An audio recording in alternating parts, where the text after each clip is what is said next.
मुंबई की तेज रफ्तार जिंदगी में अर्जुन नाम का एक डिलीवरी बॉय हर सुबह अपनी बाइक लेकर निकलता था। वो जोमेटो में काम करता था। उसके घर की स्थिति अच्छी नहीं थी। पिता बीमार, मां घर संभालती और छोटा भाई पढ़ाई करता था।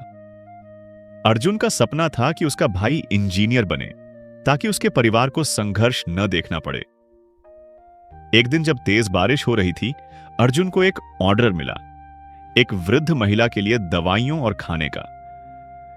उस कॉलोनी में बिजली नहीं थी और रास्ते इतने खराब थे कि बाइक फिसलती जा रही थी।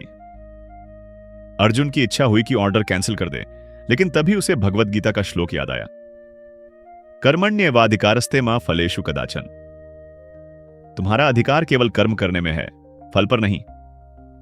उसने मन को शांत किया और सोचा, मेरा धर्म है समय पर सेवा देना, यही मेरा कर्म है, फल चाहे कुछ भी हो। भीगते हुए फिसलते हुए वह बुजुर्ग महिला के घर पहुंचा। महिला की आंखों में आंसू आ गए। वो अकेली थी और उनके पास दवा नहीं थी। उन्होंने कहा, बेटा तू फरिश्ता है, तू समय पर ना आता तो कुछ अनहोनी हो जाती। कर्म की अनुभूति। उस दिन अर्जुन को एहसास हुआ कि डिलीवरी का काम सिर्फ खाने का ऑर्डर पहुंचाना नहीं है, बल्कि यह भी सेवा और भक्ति का रूप है, अगर हम निष्काम भाव से अपना कार्य करें। उसने अपने काम को छोटी नौकरी नहीं बल्कि एक धार्मिक कर्म समझकर करना शुरू कर दिया। परिणाम, अर्जुन को उसी वर्ष बेस्ट डिलीवरी एग्जीक्यूटिव का अवार्ड मिला। लेकिन उससे भी बड़ा पुरस्कार था उसका आत्मसंतोष।